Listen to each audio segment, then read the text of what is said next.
Okay, hi there. We're at home now. There's a little bit of rain falling outside, lots of things happening. If you hear noises in the background, it's because the entire family is getting ready for the evening. But I wanted to make sure that we went through this one last time before you do the experiments that I want you to do tonight and the work that I want you to do tonight. So what I wanted to do was talk to you about the difference between relative frequency or experimental probability and theoretical probability. And the real difference happens to be that when you talk about relative frequency, you're talking about things that have actually happened. Like when we were throwing dice, right? You were getting getting an idea of exactly how many times something would happen. The number of times an outcome occurs over the number of times the experiment is conducted. So we practice that by throwing D10s and D6s and that kind of thing. When we talk about theoretical probability, though, now we're talking about trying to figure it out without actually having to go through the whole process. Now, you may actually conduct the experiment to determine if you were correct, but by looking at what happens with say, dice, and we're going to use the idea of having a single six-sided die, you can probably figure it out through just using the math exactly how many times something will happen. Okay? Let's think about this for a second. What are all, with a six-sided die, what are all the potential outcomes of throwing that dice, okay, that die? Well, you can have a 1, or you can have, let me just get a pen here so we can see it. You can have a 1, a 2, a 3, a 4, a 5, or a 6. Or my cat could be meowing at you, either way you want to look at it. So you can have, those are the numbers you potentially could have. Suppose you roll a number cube 100 times, right? You roll this die 100 times. If you had to predict it, could you tell me how many times a 1 would show without having actually done it? Now think about that for a second.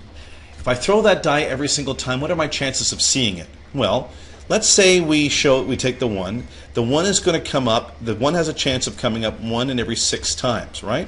Makes sense. Well, if we multiply that by the 100 times we're going to throw it, we get 100 over 6. So the answer is 17. Okay? So in other words, if I throw the dice 100 times, knowing what the probability is, I should be able to see it come up 17 times in all the times I throw it. Okay? Let's do another question with this. There's actually 4 I want to quickly go through tonight. Okay? The second question is this. Using the same ideas, how would I be able to find out how many times a 5 would show up? Well, the chances of a 5 showing up are the same thing, 1 in 6, right? So if I multiply that by 100, it's 100 over 6. So the answer is 17 again. Okay, I know, just too easy. Let's complicate it though. I'm going to take these out, and we're going to change it just a little bit.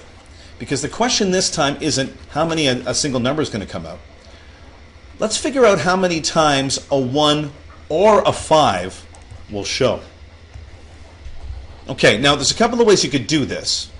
Because the probability of running a 1 or a 5, since a 1 would be a 1 out of 6 and a 5 would be a 1 out of 6, the chances of seeing either of those two show would be 2 out of 6, right? So then you can multiply that by 100, which would give you 200 over 6. And the answer would be, so 2 out of 6 would be the same thing as 1 out of 3, which would be the same thing as, hang on, I just want to make sure I get this right. 1 out of 3 times 100, which would give you 100 over 3, okay? Which means that you would be at 33 or 33% chance of that showing up. Okay? Let me do that again just so it doesn't sound as confusing for you. 2 out of 6, if we bring it down to the lowest common denominator, right?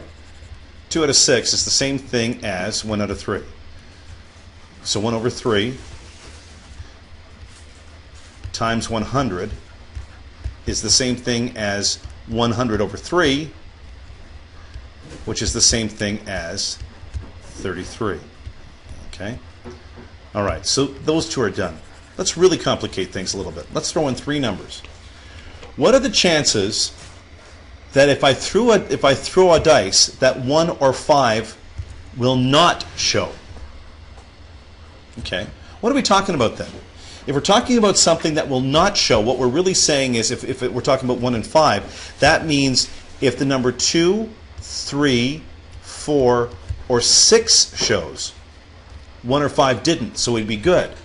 So instead of doing it the other way, instead of saying 2 out of 6 and going the other direction, why don't we say that it's the same thing as 4 out of 6, or 2/3, times 100 equals 200 over 3, or 67. And the reason we can know that 67 is the right answer is if we add it to the 33 that we had before, which was the 1 and 5, we get 100. Okay? All right. So to figure these things out, just take some math that you're already acquainted with. It just means that we're going to use it ever so slightly. All right? Ever so slightly differently.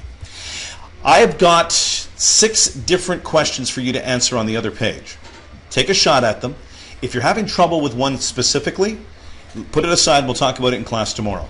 But the one thing I really want you to do is do the reflection question, the last one there too, which talks about the differences between relative frequency and experimental probability and theoretical probability, and what are the differences between them. Try to do them all, and we'll talk about it back in class tomorrow. Okay? Have a good night.